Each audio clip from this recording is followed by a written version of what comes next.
Brasil talvez não esqueça nunca, e não é para esquecer mesmo, a tragédia de Santa Maria, onde 240 jovens morreram no incêndio de uma boate. Mas a ausência de cuidado e a banalização da vida continuam não apenas nas casas de diversão, mas em algumas estradas, como a BR-381, que a cada ano gera tragédias que, somadas, dão um número de mortos igual ou até maior do que a que vitimou os meninos de Santa Maria. A estrada é o corredor da produção e do desenvolvimento entre a capital, Belo Horizonte, e as regiões do Jequitinhonha, Mucuri, Rio Doce, Vale do Aço e parte da zona da Mata Mineira. E a ligação de Minas com outros estados e o Nordeste do Brasil. É uma rodovia de topografia montanhosa com mais de 200 curvas, apenas nos 100 quilômetros ali pertinho de Belo Horizonte. O deputado Rodrigo de Castro, do PSDB de Minas, está preocupado com essa situação. Eu sou Paulo José Cunha e recebo o deputado nesta edição do Palavra Aberta, produzida em conjunto com a Rádio Câmara. Deputado, o que fazer com a 381? Paulo José, é uma grande preocupação de todos nós mineiros e mesmo de boa parte do Brasil. Conforme você disse, ela é uma rodovia que ela tem uma importância estratégica para Minas Gerais, mas também para o Brasil, porque uma parte da produção que vem do Sudeste, Minas é o estado mediterrâneo, tem a maior malha de estradas federais do país, ela passa por Minas Gerais, especificamente pela BR-381. Então, a estrada é um verdadeiro açougue de vidas humanas, é um absurdo. Eu transito por ela praticamente toda semana. Nessa última semana estive, vou estar na próxima semana visitando as cidades da região. Você deve presenciar muitos acidentes. Muitos acidentes, mortes, é realmente algo que nos choca a todos nós brasileiros. E essa estrada é um retrato da falta de infraestrutura do país.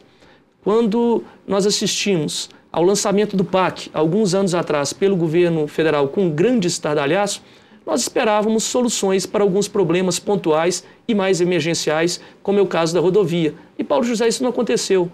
Ela esteve, desde o início, priorizada como obra do PAC, como foi anunciado o seu início para 2008, de duplicação. Essa duplicação é realmente a solução para a rodovia. Em 2008, Paulo José, até hoje não foi iniciada. Ou seja, 6 anos depois do anúncio pela então ministra Dilma Rousseff, que nasceu em Minas Gerais, era responsável pelo PAC, era mãe do PAC, conforme Lula falou, hoje presidente da República, nascida em Minas, e até hoje essa estrada não saiu do papel. E as vidas se perdendo aí. As vidas se perdendo. Nós temos feito inúmeras mobilizações, nesse último mês mesmo, junto com outros deputados federais, sob a coordenação de Fabinho Ramalho, que é deputado federal aqui em Brasília. Nós estivemos na rodovia com várias lideranças locais, com várias famílias, que nos entristece, Paulo José, ver pais, mães que perderam filhos, filhos que perderam mães, ver a dor dessas pessoas e uma dor continuada, uma dor sem perspectiva de melhoras. Então a gente lamenta muito realmente esse estágio na 381. Não tem, deputado, desculpe lhe interromper, não tem nenhum movimento organizado, como a gente vê de vez em quando, aí fecha a estrada para poder, num determinado momento, dar um sinal e dizer, preciso fazer alguma coisa. Diversas vezes. Aparecer isso. Essa rodovia, ela simboliza a insensibilidade do governo federal. Diversas vezes a população fechou a rodovia, fez protestos, enterros simbólicos, enterro das pessoas. Nas rádios, nos canais de Belo Horizonte, de Minas Gerais, toda semana há um relato, há um pedido, e por diversas vezes nos últimos anos o governo federal anuncia a duplicação e a duplicação não sai do papel, nada. Isso realmente nos entristece ainda mais, sabendo, Paulo José, que ela é apenas uma das rodovias que precisam ser duplicadas em Minas. Nós temos a BR-116, que liga também uma parte, que liga praticamente Minas e liga o Nordeste do Brasil com o Sudeste.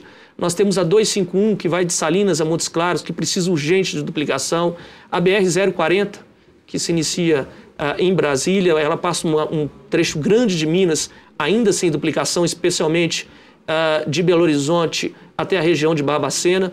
Então, nós temos vários anseios da população no sentido de duplicações que são emergenciais. É claro que a 381 é a mais simbólica, a 381 realmente é a mais necessária. E ela não acontecendo, as outras muito menos. Deputado, o senhor fala da 381, mas a questão da infraestrutura parece ser um problema muito mais amplo. Como é que o senhor avalia a situação da infraestrutura nessa parte de transporte terrestre no Brasil hoje?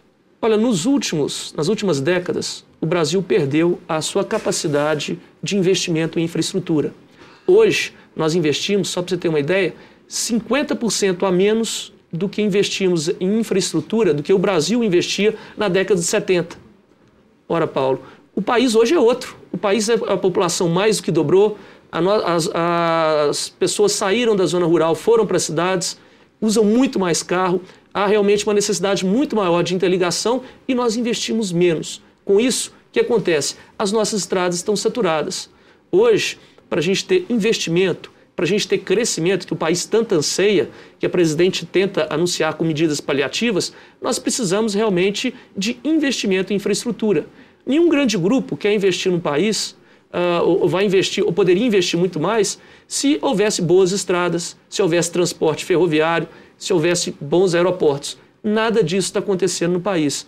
Nós investimos muito menos em infraestrutura, inclusive, do que países da América Latina, como Chile, como Peru, muito menos do que a Índia e 3 vezes praticamente menos do que a China. Ou seja, o Brasil não está se preparando para estar inserido nesse mundo globalizado. Pois então, é, isso realmente nos choca muito. E isso justamente no momento em que o país alardeia aos 4 ventos, né? Os governos alardeiam aos 4 ventos que o país, finalmente, agora nós vamos dar o salto para o desenvolvimento, entrar para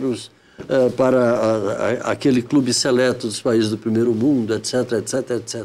E não é por falta de esforço do brasileiro. Os nossos agricultores, por exemplo, estão esquecidos pelo governo na hora da liberação do crédito, na hora do seguro da safra, produzem ano a ano recordes sucessivos de produção. A produção brasileira é hoje uma referência no mundo inteiro. O Brasil é um celeiro de produção de grãos, de produção na agricultura, na pecuária. Você sabe, e a imprensa tem noticiado aí, o verdadeiro calvário, o martírio dos produtores de soja, por exemplo, para fazerem chegar a sua produção até os portos. Por quê? Porque tem que passar por estradas esburacadas, mal conservadas. Com isso, há perdas de pneu, quebra de caminhão, engarrafamentos, chegam nos portos. O preço para exportar é muito grande, a fila de espera demora 20, 30 quilômetros, muitos dias. Com isso, o Brasil perde... Depreciação dos próprios produtos, claro, alguns perecíveis. Alguns perecíveis se perdem. Com isso, o Brasil perde competitividade. Com isso, o nosso agricultor não consegue, por exemplo, fazer chegar à Europa, aos Estados Unidos, à Ásia, os produtos num preço mais barato, como nós poderíamos fazer. E a gente perde mercado. Então, essa situação, ela realmente tem se mostrado repetida durante os últimos anos. Nós assistimos vários anúncios do governo federal e não temos efetividades. É por isso, Paulo, eu como secretário-geral do PSDB, nós estamos muito animados com as perspectivas das próximas eleições. Agora, Aécio Neves assumindo a presidência do nosso partido, ele que é um homem que revolucionou Minas Gerais em termos de infraestrutura. Só para você ter uma ideia, Minas Gerais é o estado com o maior número de municípios do Brasil, são 853 municípios. Pois bem, quase 1/3 do nosso estado não era asfaltado. Quase 1/3 do nosso estado. Durante o governo de Aécio Neves, ele asfaltou todas as estradas estaduais, todos os municípios que ainda não tinham asfaltamento. Mais de 200 municípios foram ligados. Ele realmente olhou pela infraestrutura, assim como olhou para setores importantes, como, por exemplo, a educação, onde a Anastasia continua o seu trabalho, e Minas hoje tem a melhor educação pública básica do país. Então é por isso que a gente está realmente com essa perspectiva de dar uma mensagem nova para o país, para que problemas que estão se repetindo, como a duplicação da BR-381, como a necessidade de infraestrutura, de investimento em transporte ferroviário, por exemplo, que o Brasil parou desde a década de 50, que isso seja resolvido e que nós tenhamos um novo governo que realmente mude esse país. Deputado Rodrigo de Castro, do PSDB de Minas, muito obrigado pela sua participação aqui com a gente. Eu que agradeço, Paulo José, pela oportunidade. A você de casa, muito obrigado pela audiência. Um abraço e até a próxima.